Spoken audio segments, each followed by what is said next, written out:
Craving fresh, made-from-scratch Mexican food that actually tastes homemade? Cafe Rio's got you covered. Every tortilla is hand-rolled, every sauce is slow-simmered, and every bite is bursting with bold flavor. Hungry yet? Don't wait. Order now at CafeRio.com. Build your burrito, salad, or tacos exactly how you like them, and we'll have it ready hot, fresh, and fast. Whether it's lunch on the go, dinner with friends, or a full-on fiesta at home, Cafe Rio always brings the flavor and the fun. So what are you waiting for? We've got you covered. Savor the flavor and order now at CafeRio.com.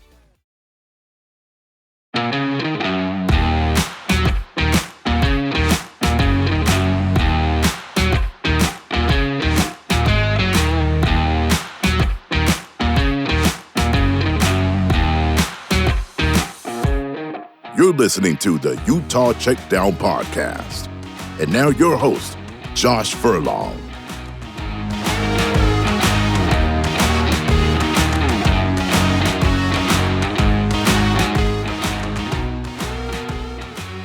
Welcome back to another edition of the Utah Checkdown podcast. I am Josh Furlong. Happy to be back with you again today. I'm happy to be back in Salt Lake City. No offense to Laramie, but I do like living in Salt Lake a little bit more. It was quite the trek this last weekend, driving 6 hours there, 6 hours back, and varying degrees of internet service and all that was super fun. So I'm happy to be back and get back to work. Obviously, the grind never stops. I learned that driving back on a Sunday is not super ideal when you have a million things that you have to still report. So that was fun to be able to break up that. But shout out to McDonald's Wi-Fi for helping me with some of these things. You never know what you're going to get, but Rock Springs McDonald's, there you go. We got some stuff done, so appreciate that. But happy to be back. I do apologize for last week's Monday episode. My audio, I did not bring my equipment with me on Monday and tried to do it in a different way, and it just didn't work out. So I appreciate you listening still and trying to suffer through the crappy audio that it was. So hopefully today is a little bit better. I do have my equipment with me today, and so we're going to do that. So today we're going to do a little updated look at the AP Top 25 rankings. We'll do a look ahead at the game schedule and a recap of the Wyoming game. But before we do that, let me tell you about our partners. Craving fresh, made-from-scratch Mexican food that actually tastes homemade? Cafe Rio's got you covered. Every tortilla is hand-rolled, every sauce is slow-simmered, and every bite is bursting with bold flavor. Hungry yet? Don't wait. Order now at CafeRio.com. Build your burrito, salad, or tacos exactly how you like them, and we'll have it ready, hot, fresh, and fast. We've got your covered. Savor the flavor and order now at CafeRio.com. All right, let's jump into the episode. On Sunday, obviously, as every Sunday is, there is the updated Associated Press Top 25 rankings. And if you didn't get a chance to listen to it last week, I did an episode before previewing the Wyoming game where I basically went through the process of what it takes to rank teams. Having a unique vantage point from being the only voter from the state of Utah to do it. So if you want to go back and listen to that, that'll give you kind of an update or an idea of how I do my rankings. It's going to be different for everybody. Despite all the fallout from last week, there were still some interesting votes around the country. And, as I said last week, I appreciate feedback on my rankings, right? I'm not perfect in it.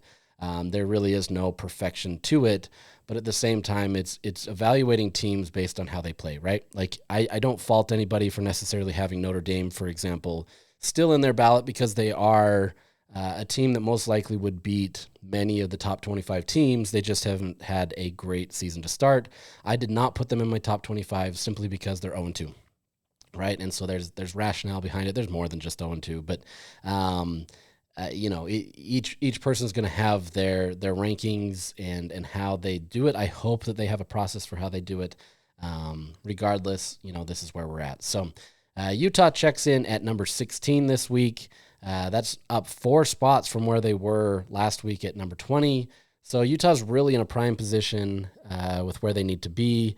This is kind of You're seeing Utah get a lot of respect for their non-conference schedule.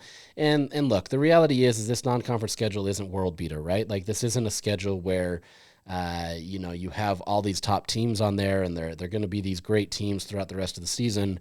We're going to learn a lot about who these teams are and kind of where things shape up. You may have seen over the weekend that UCLA fired its head coach after starting 0-3 to the season. So you can already see that UCLA was kind of just beaten down. That game against Utah took a toll on them.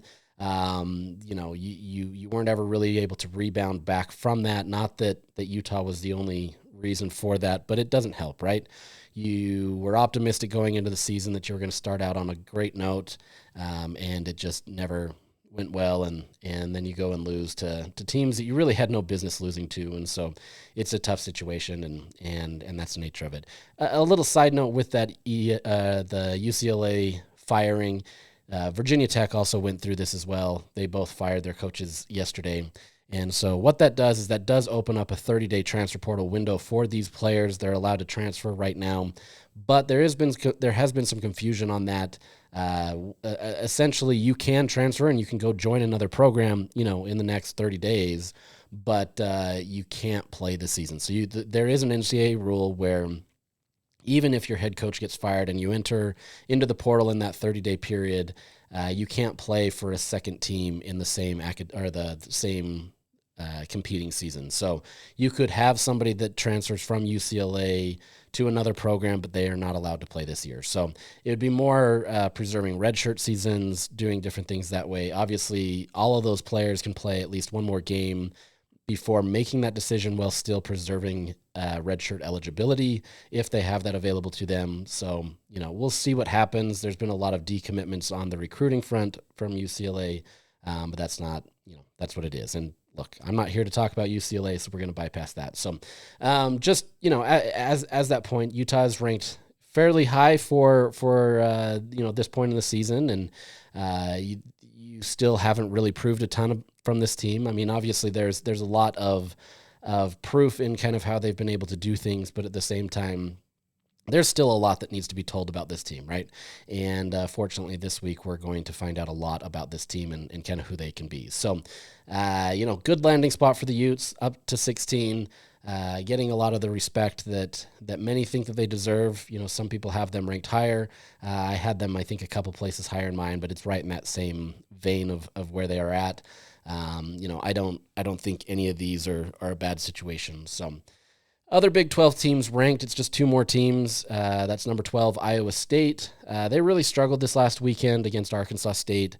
That was another situation where they had to go on the road to another venue in a G5 setting, and honestly almost lost that game. It was a 1-point game late, and they pulled away and found a way to win, but it didn't look like the Iowa State that we've seen in the first three games.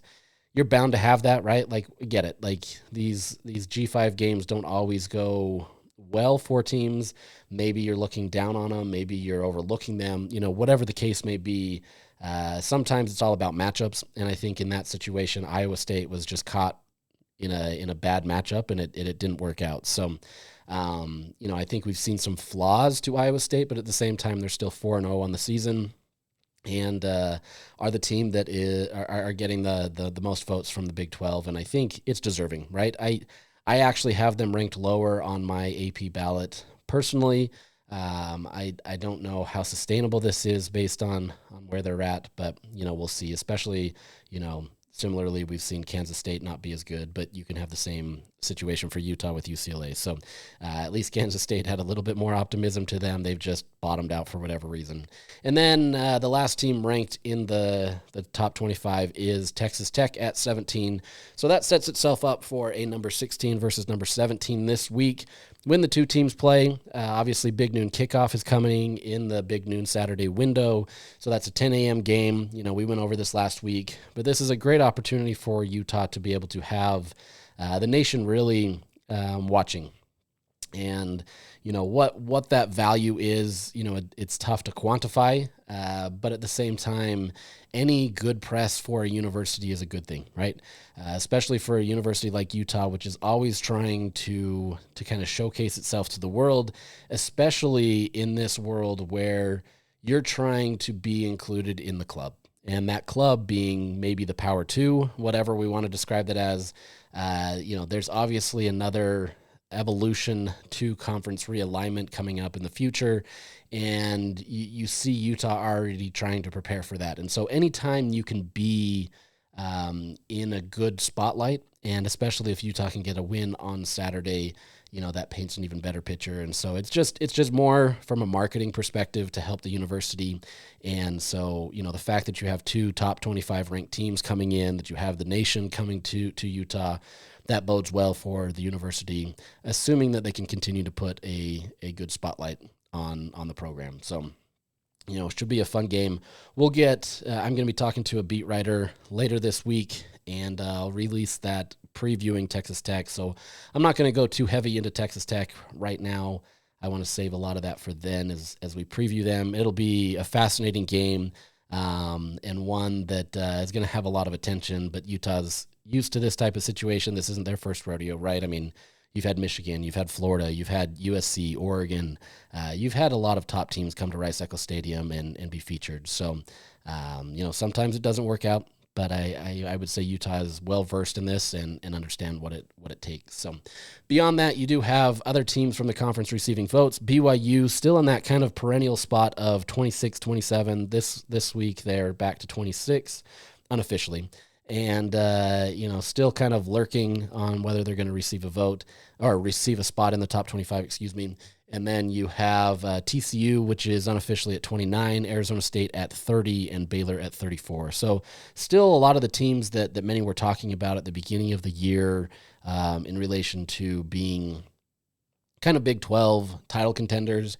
I think right now it's probably a tiered system with those 3 teams being ranked as kind of that top tier, at least at this point, right? Like we won't know a ton until conference play starts.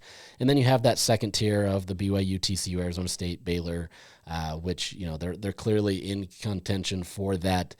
There's not really a ton separating them from those other 3, but it there may be some other weaknesses that haven't been addressed yet. So that's kind of where things lay with the AP Top 25. Once again, this is just a snapshot in time. I know people get really frustrated about having rankings this early in the season. It's a historical figure. It's a snapshot in time. And, as long as you keep winning, it bodes well for you. But at the end of the day, looking at these, when your team is ranked, you do get premier TV windows, right? That's not to say that you can not get those without being ranked, but there's just kind of a natural gravitation to saying your team is in the top 25. Networks believe it. Coaches believe it. They don't want to talk about it, but, there's something to it where they're going to look at that and say, hey, I have to respect this team, even if it means nothing. But there is some value to that. Also today, there was a game release for next week. So we got the game time for the West Virginia game. Utah will travel to Morgantown to play that game next Saturday. That game will kick off at 1:30 p.m. Mountain Time, 3:30 Eastern Time on Fox. So if you're keeping track, that'll be Utah's 3rd game on Fox this year. You obviously had the UCLA game that started late. You then played Cal Poly at ESPN, which was on ESPN Plus, and then last week CBS Sports Network. But this week is once again Fox, and the next week is Fox again. So you're getting a great opportunity to kind of showcase yourself to the nation. You're getting all kinds of different windows, so potentially hitting different audiences. Look, I'm not going to pretend and think that there's a lot of people out there tuning in and saying, oh, I got to tune in for this Utah team if you're not a fan. But at the same time, you're getting a lot of casual observers who are just looking in. That helps recruiting. That helps perception of the program. And so just getting all these different time windows is a great avenue for Utah, and that bodes well for a marketability thing like we talked about earlier. Just kind of one other note. We already know the Kansas game. This is the last game of the year. This is a Black Friday game. That game is also a 10 a.m. game here, locally 12 p.m. Eastern time. That game has a chance to also be on network TV at ABC or ESPN. If Utah's still winning, I have to imagine they would be on ABC, but it depends on the teams that are being played then. But I think, if Utah's still winning and Utah's in contention for the Big 12, that ABC slate seems pretty likely. So, you're getting a good opportunity here. We'll see how the rest of the season goes, but you're being featured on some great windows, and it bodes well for the Utes. So once again, a good opportunity. That game, we'll get into that, but I think that one's going to be a really interesting game. Depending on how this Texas Tech game goes, this could be a real tough situation as kind of a letdown game. Let's say Utah wins against Texas Tech. There's real potential where you've put so much energy and focus into that you go out there and kind of lay an egg because you kind of got over that hurdle and find yourself on the losing side in Morgantown, and that never bodes well. But we're going to see what this Utah team is made of, and you're going to get an opportunity to do that, and then Utah goes into its first bye of the season. So pretty good opportunity for Utah to be able to showcase its talent, assuming that they can do so, and have some fun doing it. So, all right, let's look at this Wyoming game. So, we're not going to debate why Utah was even in Laramie for the 900th time, but we are going to talk about this game. And Utah comes away winning 31-6. So if you're a bettor out there, you got your spread, assuming that you asked or you bet on Utah to cover that 23.5. If you got it then, some had it at 24, whatever it may be. They covered. So for all intents and purposes, Utah did exactly what they were supposed to do. You can view it however you want and whatever lens you want to. The reality is this game wasn't perfect, right? Everybody understands that. Depending on your viewpoint of this game, you may be looking at this very pessimistic. You may be looking at this as optimistic.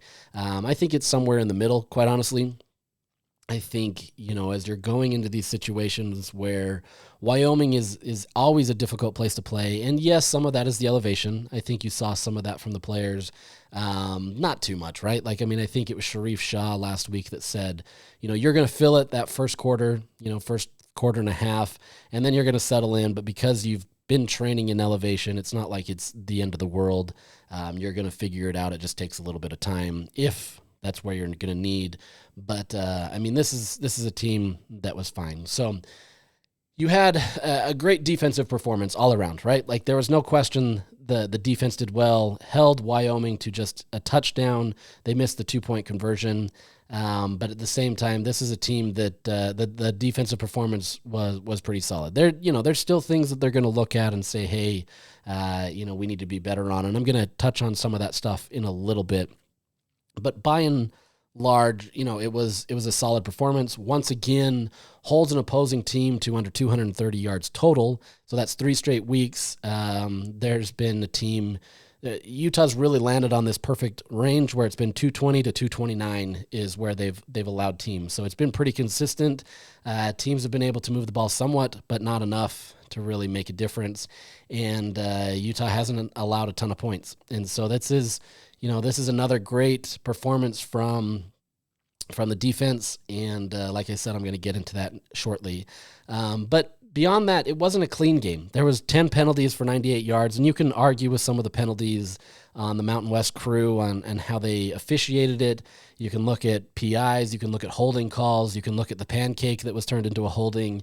There's a lot of different things where you can nitpick, right? And I think, there's still some things where even Devon Dampier said there was a little bias from the refs, and, you get what you get. But at the end of the day, Kyle Whittingham said that, they're not going to argue about what it is. You just kind of have to play that game and figure it out and fight through it. And if you don't agree with it, that's fine.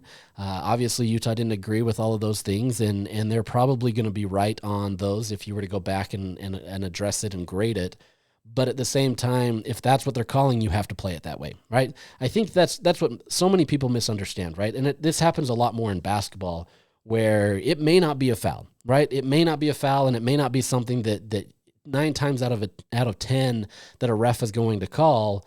But if they're calling it in that game and it's a consistent thing, you've got to learn how to adjust. And I think that's where Utah's at right now, is they've got to learn where these refs are playing this, right? You're going to get into this era now where you're a Big 12 refs, and there's going to be some things where they allow a little bit more physicality, they allow a little bit more leeway in some stuff, and so you kind of just have to play to what your refereeing crew is giving you, and it didn't work that well for Utah this week. It didn't work that well for them against Cal Poly. So this is 2 straight weeks where there's been high amount of penalties. At the end of the day, you've got to clean this up, right? I would say of all the things that happened in this game, I think this is the biggest mark that I think Kyle's going to harp on, simply because you've got to get that cleaned up. When you go play Texas Tech, when you go play BYU, go Arizona State, Baylor, if you're committing 10 penalties for 98 yards, that's a game changer, right? And Utah's found ways to be able to overcome that. But at the same time, you can't guarantee that, and you can't expect that to happen. You can't put yourself in 3rd and long and expect to convert every single time. If you do, that's great, but it's not a great position to be in. It's a better position just to not have those penalties, those things that don't matter, or that do matter, but that don't need to be involved. For example, there was a block in the back by Utah, which it's like you didn't even need that play. You didn't need that block. You pushed him in the back, and it didn't matter, and you erased an entirely long run to be able to negate some of that stuff. And so it's little things like that where some of it wasn't clean on Utah's end. Some of it was refs just kind of calling it in a different way than Utah is used to. On that same vein, Kyle Whittingham was a little frustrated, if you watched during the game, about not getting his defensive substitutions the way that he usually does. And look, he pushes the limit a little bit to this with subbing guys on and going slow and wearing down the clock and forcing teams to take timeouts. But there was none of that happening this week because the ref wasn't even standing over the ball and allowing a defensive substitution. That is supposed to happen. There hasn't been any rules changes. Even Kyle Whittingham was on the field wondering if something had happened that they just didn't know. That doesn't happen. The rules, but these refs weren't doing anything to allow that. And if the offense does sub out, the defense has the right to be able to sub on, and the ref essentially has to hold the ball and not let them snap until they've completely made their substitution. So, like I said, Kyle, obviously this is the game that he plays where he kind of exploits it to its fullest extent. But the refs weren't having any of it, despite it being the rule, and you had to live with it, right? It didn't cost Utah in the end because they were able to get their guys to jog off before it happened, or before they snapped the ball. But in the same vein, like it was different. So it's little things like that where you have to adjust to what the reffing crew is giving you. But at the same time, the crew was wrong. So it's tough, but you work through it and you kind of move on. So like I said, penalties are going to be where you have to really kind of hone in on. You can't have these types of things moving into Texas Tech, and I have to imagine that Utah's going to try to clean that up. Not always easy, but you're going to have to put a big emphasis on cleaning up and being a little bit more tight in that regard. So looking at this was a game of 2 halves, right? First half, just not much going on. They couldn't finish drives. I'm talking about the offense, obviously. The offense couldn't finish drives.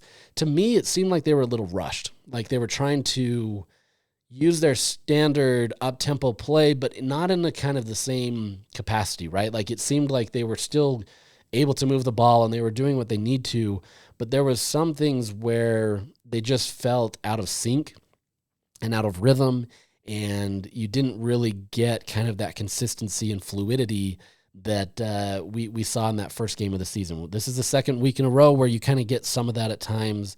I don't know if guys are pressing a little bit more, trying to make a big statement early. There was a couple play calls where I was a little confused on doing a design run with Devon Dampier on 3rd and long.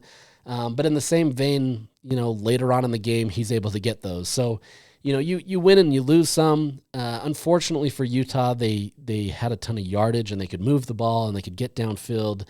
It wasn't perfect. Like anybody looking at that understands, like this was not a perfect offense. They could, like I said, move the ball, but once they got close to the red zone or inside the red zone, it didn't function as well for them. Like I said, it seemed rushed, just not in rhythm.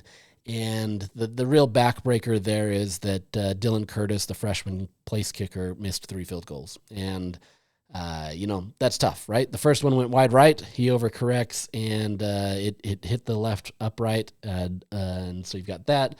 And then their very last one was blocked. And so it's just a tough situation for Utah in that scenario. I would say by and large, you're not going to generally get that kind of performance, but you do have to be concerned about that, knowing that those situations could be impactful later. I still think Utah trusts Curtis.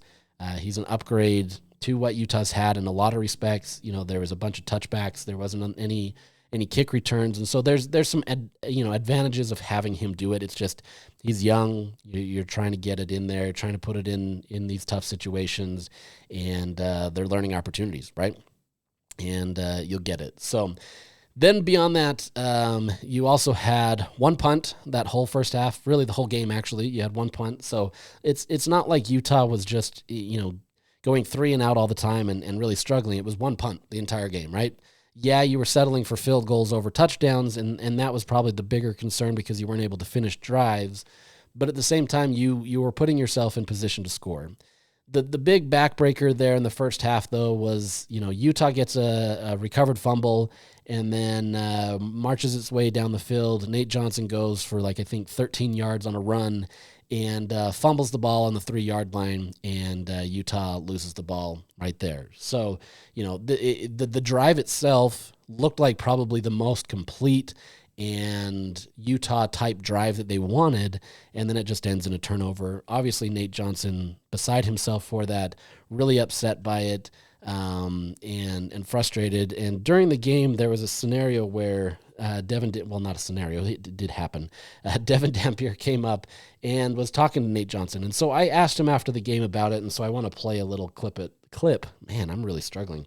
Clip with what Devon said to Nate. Yeah, Nate used to play quarterback, and I told him, quarterback is a very leadership position, and you've been in that situation before. Bad things happen all the time. I mean, it's football. It's not gonna always go your way. So just get in his head, tell him, get up. Don't show that to the crowd. Don't show that to our players. People are looking at you right now. You know what I mean? So carry yourself high, carry yourself with confidence. One play doesn't define you. And I think that's a great kind of attitude from Dampier, right? Like, you're going to make mistakes. Everybody's going to make mistakes. There's going to come a time where Dampier makes a mistake, and he actually did in the game, and we'll get to that in just a second. But, it's all in how you handle yourself, right? It's not being so aloof that you just kind of pass it over and not have some sort of remorse, but it's looking at it and saying, okay, I've got to be better, right? Like, these can be learning opportunities and helping. But I think that goes to show Dampier's leadership style. He's a guy that isn't afraid to go talk to anybody or help them and help them work through it amid when, Utah wasn't doing well themselves. And so it's just a great opportunity for Utah to face that adversity, quite honestly. I think in a different question, Dampier had said, he's happy that they're facing adversity early because then it allows them to be able to work through it and fight through it for games later on in the season. You don't really know what you have as a team until you face adversity, right? I would say that UCLA game, Utah really didn't face any adversity and just dominated, right? You got a little adversity against Cal Poly.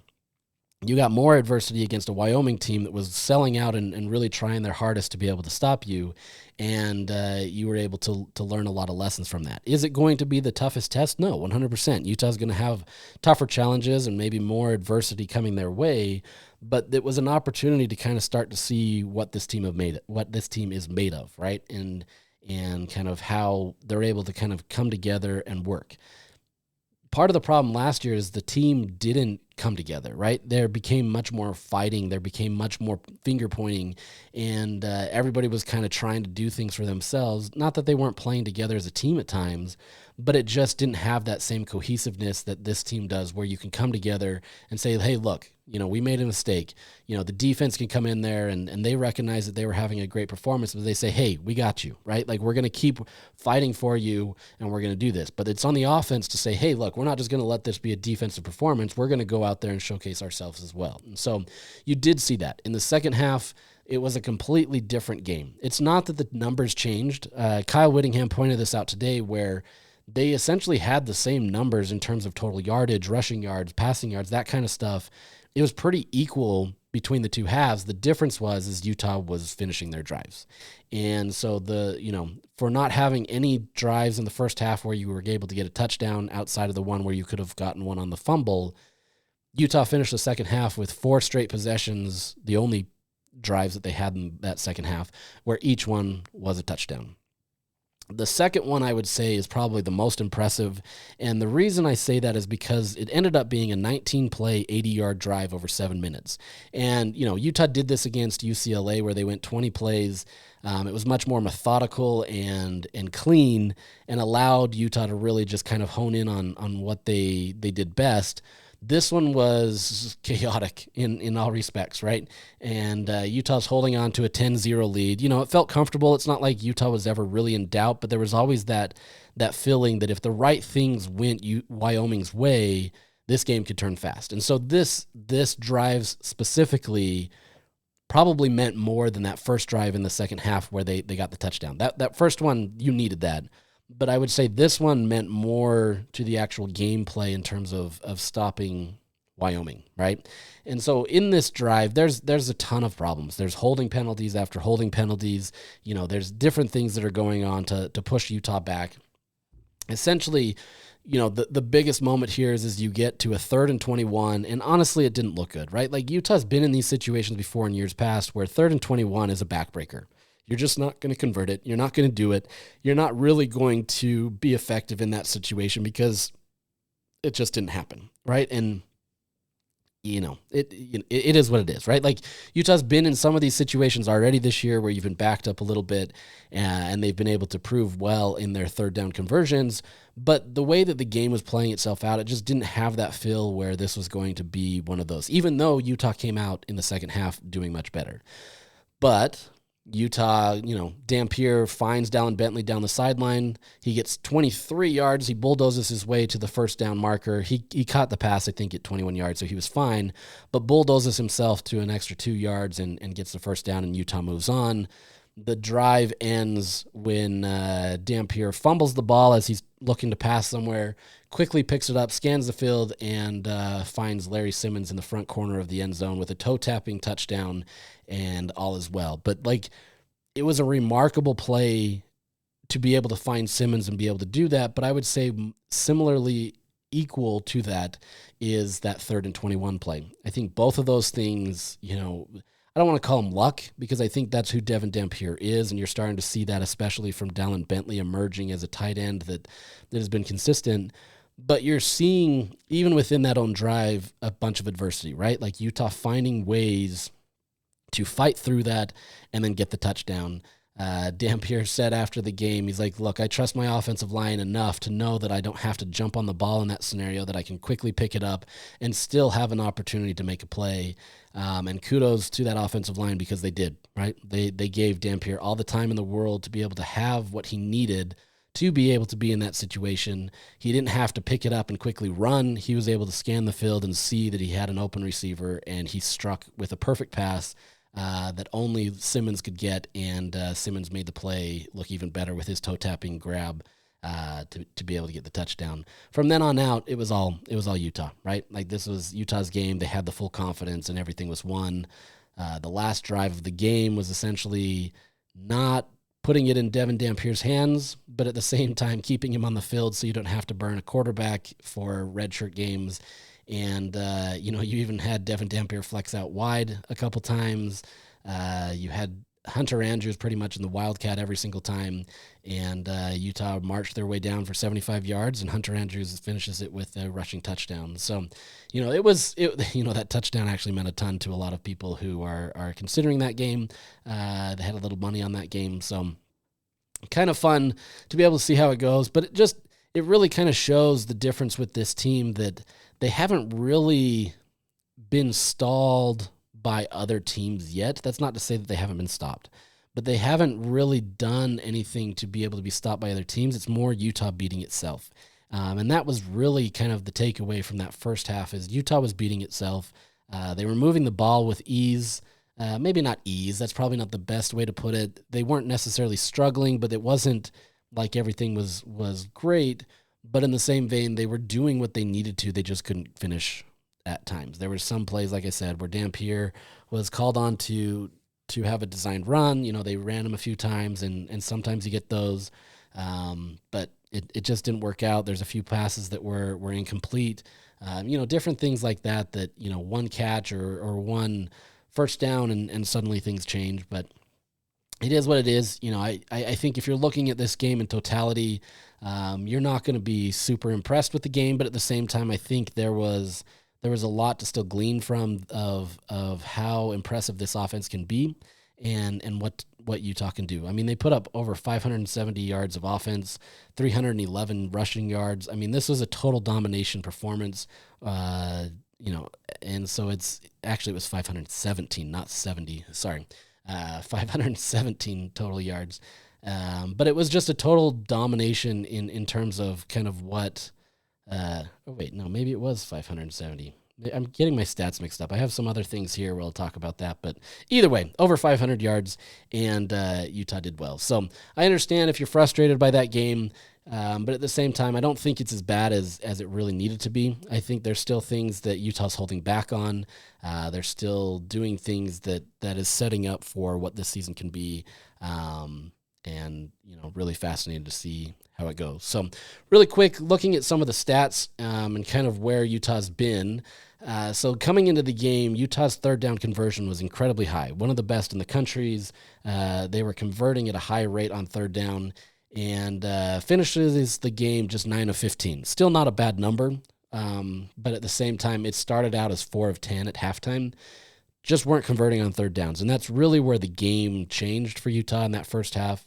Like I said, they weren't finishing drives, but it really came down to those third downs.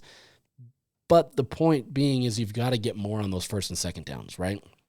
They've done well to get there, but they're still finding times where, that they need to be able to get a little bit more.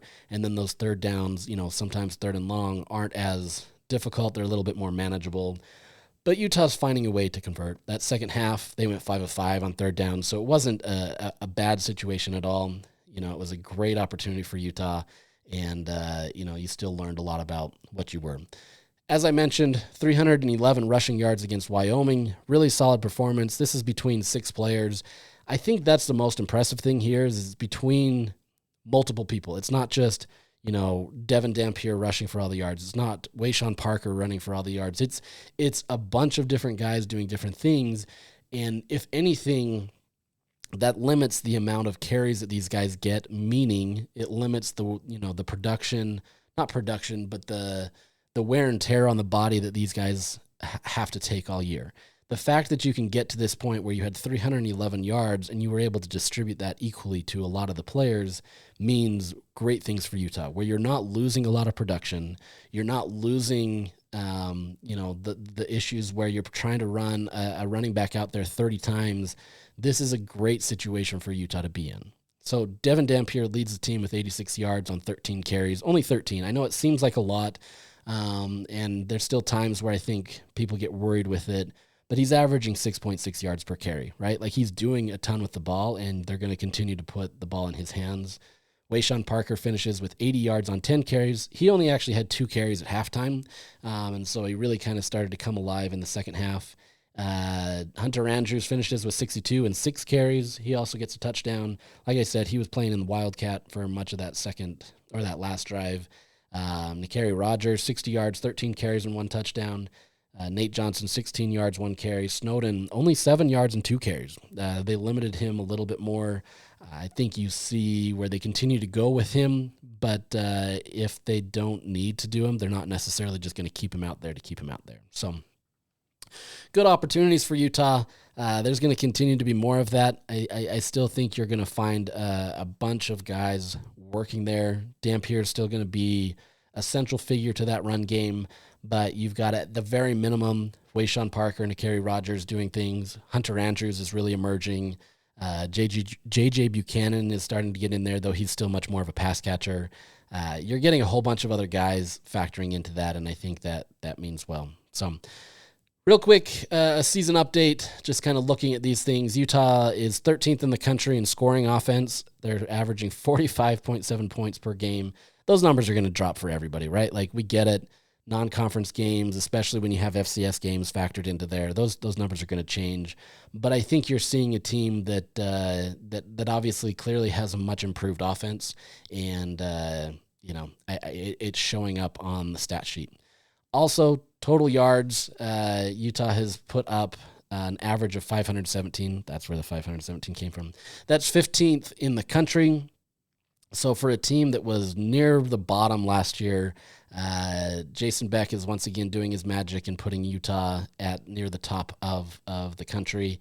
There's still a lot to go. Like I said, once you start getting into conference play, these numbers will shift, but so far so good. For the year, they've already, had a 1,500 yards, 1,551 to be exact. They're on pace to get 6,204 yards. Last year, for an example, Utah just barely under 4,000 total yards for the year. So clearly a big difference in what they're doing. They're putting up about 500 yards per game. That, like I said, is pretty impressive. Just as kind of another reference point there, in 2022, so the second year that Utah won a Pac-12 championship, they put up 6,500 yards, but that also included yardage from the championship game and the bowl game. So Utah is doing really well.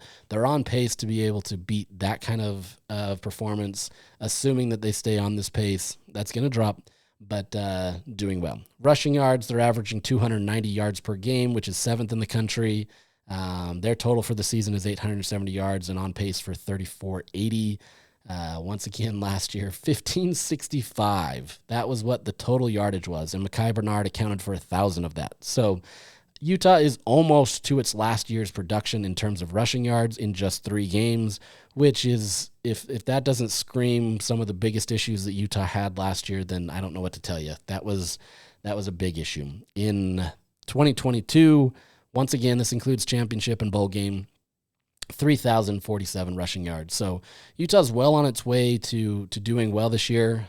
Those numbers aren't going to stay up for the entire year, but as long as you continue to have the production that you need to be able to do well, it's going to be great. So, for example, Utah right now is averaging 6.5 yards per play. Last year, they were just at 5.2. In 2022, they were at 6.5. So right there on that mark. Even if you're not producing the same numbers like 500 yards per game, if you're able to at least average that, 6.5 per play, that, Utah's going to be in a good spot. So there's that. All right, let me pause real quick to tell you about our sponsors, Canyon View Credit Union. At Canyon View Credit Union, it's on the house. Close a mortgage and get a free appraisal up to $600. To learn more details or apply, visit canyonviewcu.com. All right, before we close out this episode, I just want to hit on a few topics, and the first one is on Devon Dampier.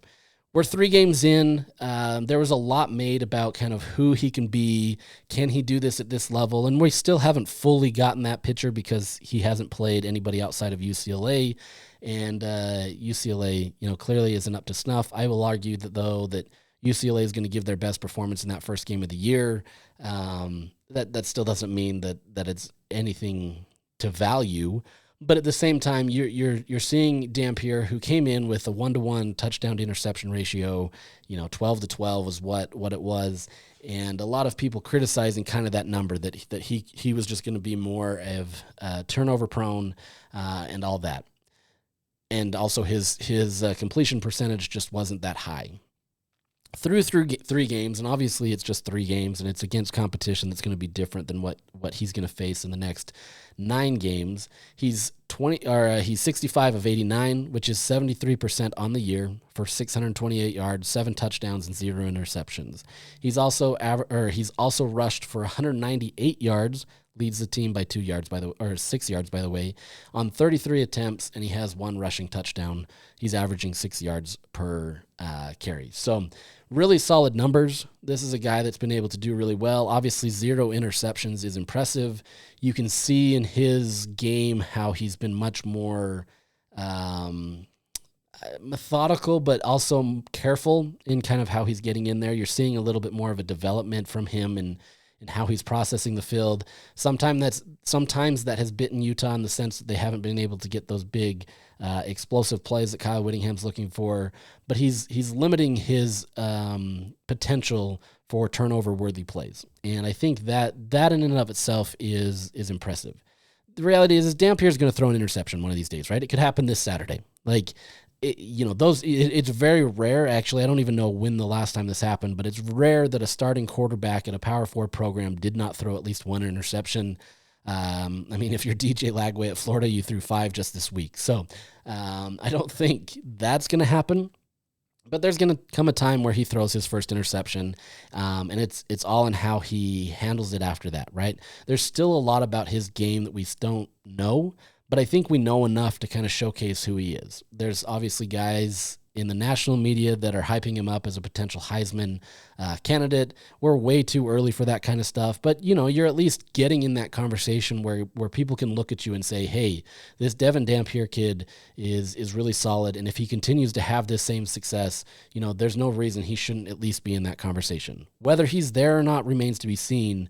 Obviously, if Utah's putting up this similar numbers against Big 12 competition, yeah, he's probably in that conversation.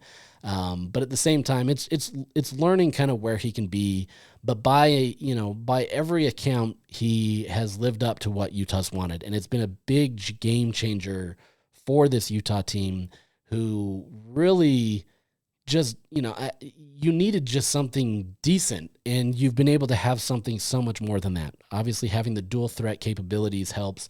But just having Dampier come in, understands Beck's offense, understands what he needs to do, just has great instincts. He's a leader on the field.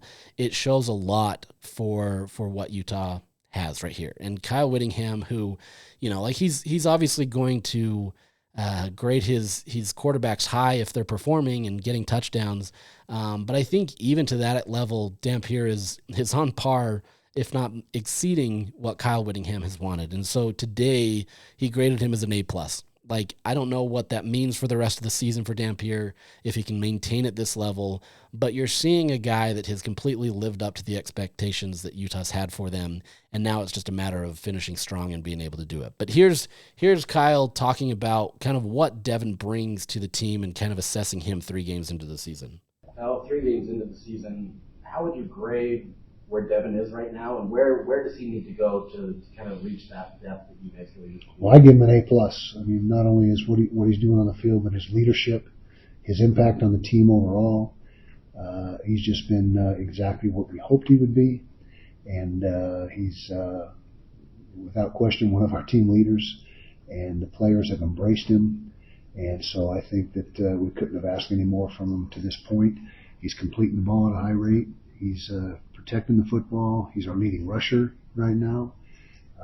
So he's doing it all, and we just got to keep being intelligent with how we use him. But he runs the ball so effectively, and there's quarterbacks in the country that do run the ball effectively, and schools let him run. I mean, you can't just take that away from him. That's such a huge part of his game. And so, but you can hope that he'll stay out of harm's way as much as possible. There's some times where you can't do that, but I think at this point, like I said, couldn't have been any better than what he's done, and his numbers really speak to that.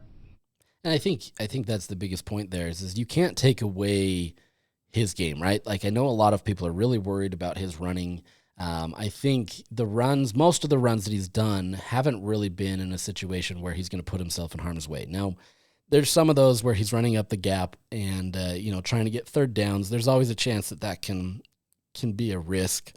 But I think you're seeing a guy that just has true potential, and they're going to lean into that, right?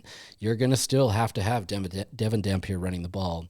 But I think beyond that, you're seeing a guy who, despite, maybe, some of the traits that people think aren't going to work in his favor, he's been able to do what he needs to, right? Does he have the best arm in terms of being able to just chuck it downfield and be able to get a guy 50, 60 yards downfield? No. He's a little limited in that respect, but you've seen enough in his passing capabilities where he can get it exactly where he needs to, right? There's a few plays this last week. You could point to the Dallin Bentley one. You could point to, obviously, that Larry Simmons one. There's even the Dallin Bentley one against Cal Poly where he hits the front corner of the end zone. But you saw one this last week against J.J. Buchanan where he just put it right up where he could get it, and he was able to get the ball over the defender and do exactly what he needed to. There were times where they tried that a couple times in the game, down the sidelines with Buchanan to try to get him involved, and there wasn't a complete connection. So it's not like everything is perfect, and obviously the defensive players are going to have their say in this as well.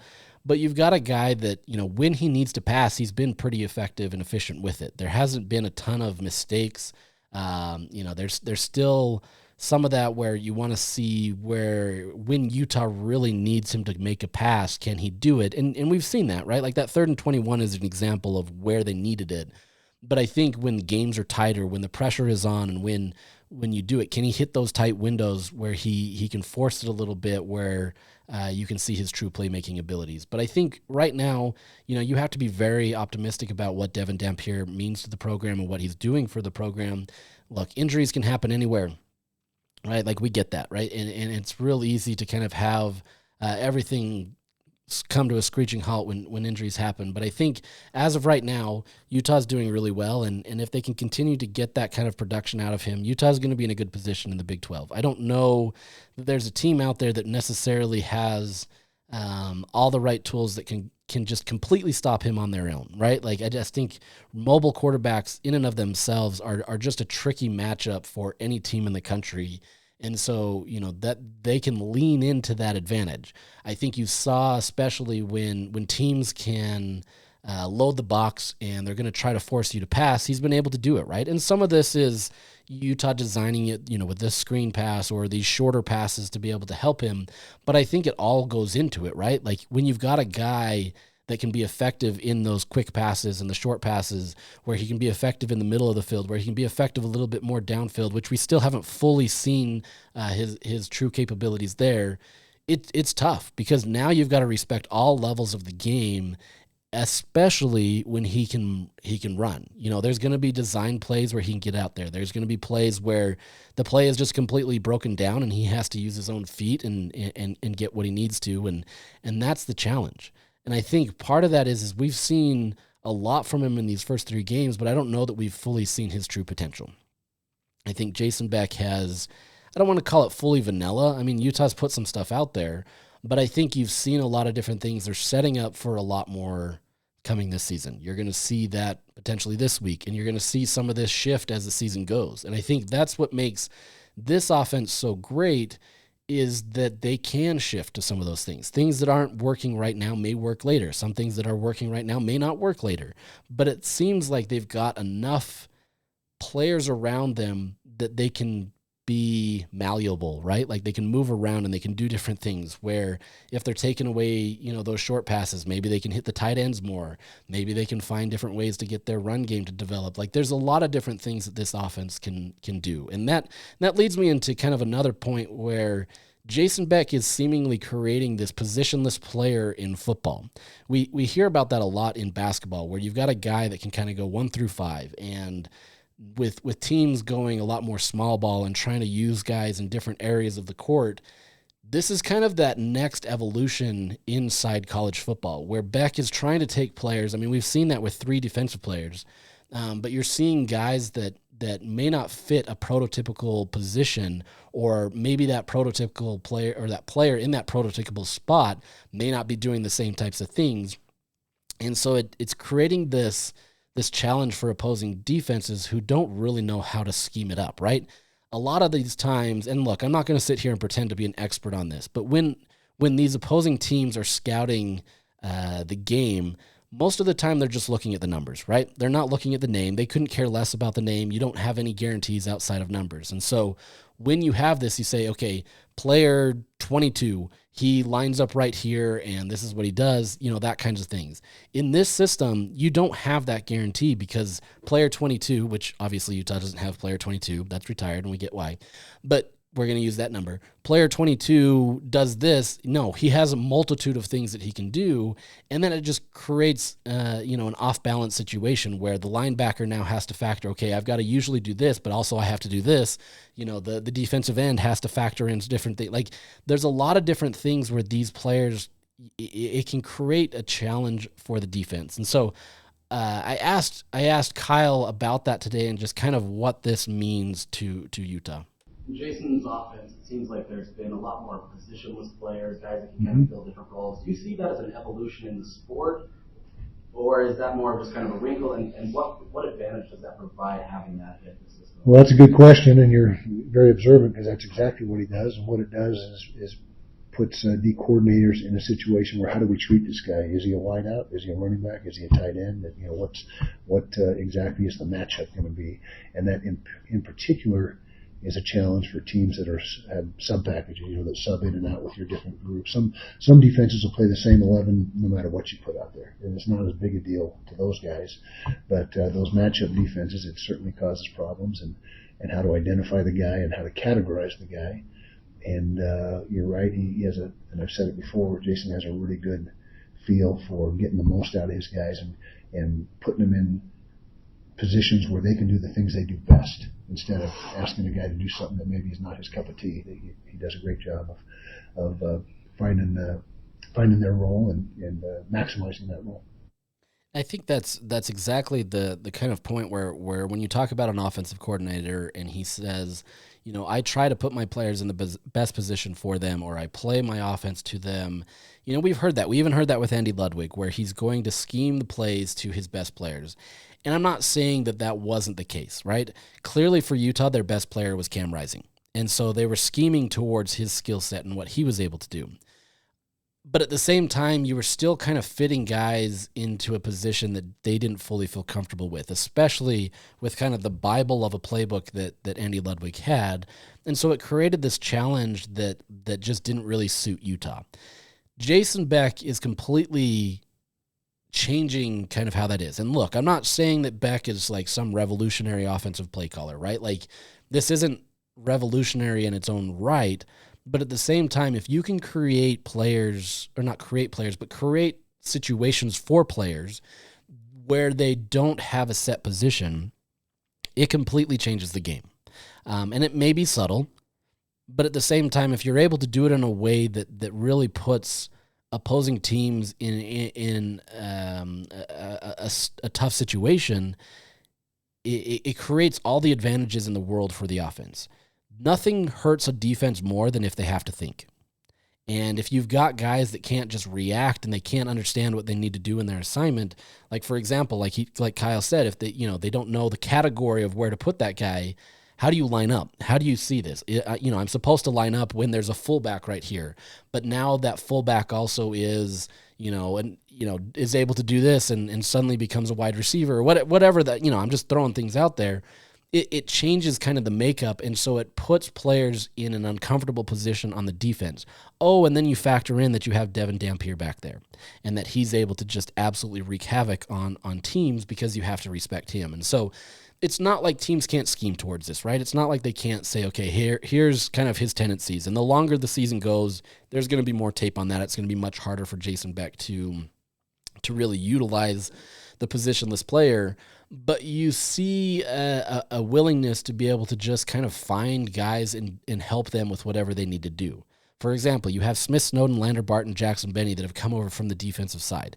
We still haven't seen fully all their capabilities, especially Jackson Benny, who Kyle Whittingham keeps pointing to as having, needing to be one of the big playmakers on the offensive side of the ball.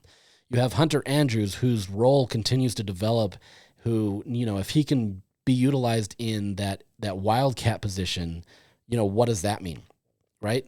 Where's going to be the time where he decides to throw it out to Devon Dampier or somebody else as they're able to utilize that? You've got J.J. Buchanan who can do different things. You've got Nate Johnson who can do different things, though his role has been much more limited than others. You've even got Semitel Longa, who was a defensive lineman, who they've brought over onto the offensive side of the ball to play as kind of a fullback position. What's going to happen when suddenly he gets the rock, and you have to account for that. Like, there's going to be a lot of different things with this offense where they're just trying to find anybody, and it's something unique to this season where we haven't really seen that in the Kyle Whittingham tenure, where the knock was always you take your skilled players on offense and you move them to the defensive side of the ball and they become these stars. We're starting to see a little bit more of a flip on that, where You're taking some of these defensive players, you're taking some of the offensive players, you're doing whatever you can to find the stars of the team, no matter which side of the ball that they line up on, and put them in a position where they can succeed. Are they a true tight end? No. Are they a true wide receiver? No. Are they a true, running back? No. You're seeing a lot of those types of things. For example, J.J. Buchanan came into the season as a wide receiver, and they quickly moved him to tight end. But they've kind of flexed him back out a little bit and have been using him more as a wide receiver. But it's still kind of these hybrid roles where they're finding ways to utilize his strengths in different ways, right? And so I think that's what makes this offense so effective for Utah, is they're finding these new wrinkles that just make the defense think. And if you can get the defense to think, it's much easier for you to execute. Oh, and by the way, as I said, you have Devon Dampier. And another aside, you have this effective offensive line who is able to move guys out of the way. You've got 2 tackles who are still getting the first-round grade projections. They've performed incredibly well in what they're able to do, and you have to account for all of that. It's still not going to be perfect, right? There's still going to be things that's going to go on. There's going to be defenses that figure it out much better than others. But if you can continue to find these different wrinkles that allow you to be effective, it's going to mean all the world for this Utah team. And so we'll see what it looks like this week against Texas Tech. I'm really fascinated to kind of see this offense go against a defense that is, it hasn't fully been tested. Texas Tech hasn't fully been tested. Their strength of schedule to this point has been pretty low. A lot of people want to knock Utah's strength of schedule this early, but it's like if there's a way to double it, that's kind of what Texas Tech has faced this year. So we still don't fully know, but at the same time, there's going to be some challenges, right? And so I'm really curious to see now that Utah steps into this new evolution of the Big 12 with this offense, what it means, right? What it's going to mean for Jason Beck. How is he going to scheme it? This all works against Mountain West type teams, but can it work now against Big 12 teams?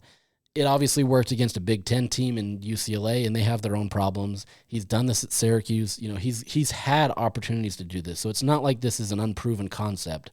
But I think he's finally got some players with some skill sets that he's never really had anywhere before, and we're starting to see him and kind of his mind and how he operates, and so I'm curious to see there. Last thing I want to touch on is the defense. You've got 2 guys, especially in John Henry Daly and Jackson Benny, who have really meant a ton to the team. John Henry Daly, I wrote an article earlier this year, I think it was in fall camp, where I said, is Sack Lake City dead? There really hasn't been this big name that's been able to produce at a high level the last few years, and yet John Henry Daly has become that guy this year. He's got a great motor. He's a guy that's been able to be incredibly effective in the backfield. He's getting the takeaways that they need to, meaning sacks. If I remember right, he had a forced fumble this last week as well. He's done incredibly well, and he's meant a ton to this team, especially knowing that you've kind of limited Logan Fano, right? Like, you've been able to be that effective while still limiting what was perceived to be one of your best players coming into the season. Not to say Logan still can't be that guy, but if you can do that with John Henry Daly, you're going to be in a great situation. So right now he has 5 sacks through 3 games. That leads the country. He's tied with a couple players, but that leads the country. That means a ton for this team, knowing that last year I think they only had 23 sacks combined. This team already has done a phenomenal job of being able to get in the backfield, being able to put some pressure. Can there be more? 100%. I think, Kyle kind of addressed it a little bit today, where they still don't feel like they are where they need to be. But at the same time, you've got guys like John Henry Daly, who have done a great job and have been able to be a force for Utah. Outside of that, you have Jackson Benny, who is still learning, right? Like, I'm curious to see how he plays in these next few games. Is he able to have those same abilities? But I mean, he got another almost pick 6 opportunity this week against Wyoming, where he was able to almost get to the touchdown. He's got great eyes, but at the same time, he hasn't fully developed that yet too, and we're going to see there. But he's meant a ton to this defense. He's been a great asset there, where they haven't had to utilize Smith Snowden in the nickel a ton. They've been able to flex him outside in the corner. And when you have a game like this week, where you're going to have some pretty dominant wide receivers, you're going to need Smith to play on the outside, and you're going to need Jackson Benny to kind of fill that role up in the middle, against some of those bigger guys. So it's been a great opportunity for those two guys to kind of really showcase themselves to the world. But there's still so much more on this defense that they could do, right? Like the secondary hasn't been perfect. And if anything, it's more based off tackling. It's more kind of having that communication. There's still some times where guys are getting beat or they're not in the right spot. You do have a major loss in the backfield with Rabbit Evans, who suffered a season-ending injury on Saturday. The guy he was already dealing with his own injuries this year. They tried to get him on the field for just a few snaps to kind of get him ready for the Texas Tech game as one of the guys that they expected to be kind of their top safeties. There was a lot of conversation coming into the season about him and kind of the development that he'd made. And suddenly, 6 plays in, he's out for the season. So really tough break for him. Utah is really looking to have him really shore up kind of their defensive performance in the secondary, really allows Teo Johnson to kind of move around and do what he needs to. But they're going to have to continue to go with Nate Ritchie, and Kyle Whittingham wasn't shy about where he needs to be, right? They like that he's in the right position. He just hasn't had great tackling, and he hasn't been as effective there. So it's really just kind of unlocking his potential there. But they feel confident in what they've got. It's just, things change and injuries happen, and you never know where they're going to happen or what it's going to mean. But it seems like, there's still room for this defense to grow. But they've done well, right? Like we're nitpicking at a lot of these things on the offensive and defensive side of the ball, but I think some of them can kind of foretell what's going to take place for the rest of the season. And if you don't get some of those things fixed, Utah could be in a world of hurt, especially this Saturday where you're going to go up against, the most competent receivers that you faced this year, that you may face all year, quite honestly. And, we'll see how well they can manage that. So, really, really fascinated to kind of see the defense and kind of its evolution for this season as well. I think, one of the biggest knocks on the year was the defensive line and kind of where they were going to get the pressure and who was going to be there. We expected Dallas Vakalahi to be a major factor in there, and he got injured and hasn't been able to play, and yet Utah's still been able to be really effective there. Once again, it's not the competition that you're going to face in the Big 12, but I think the fact that you don't even notice them and the fact that you've been able to limit the run game and everything that regard kind of shows that they're doing their job. If you're not thinking about trench play, you're not thinking about that kind of stuff, it generally means that they're doing their job. And I think by and large, Utah's doing its job. So really, really great opportunity for Utah this week. It's going to be, a fun game. Like I said, we'll preview this later in the week and kind of talk about what this Texas Tech game means. There's a lot of Texas Tech fans that feel very confident about this Saturday, and they might be right. We'll find out, but I think we don't really know anything about either one of these teams, and I'm looking forward to see it. So with that, we'll sign off, and we'll come back again later this week to talk about Texas Tech. But I hope you're having fun. It's much better than last year, trying to watch 3 and outs every single time, and wondering if Utah can do anything with the ball. Now it's finding little nitpicky things at the moment and trying to see how Utah can get better. So with that, we'll sign out today, and hope you have a great week.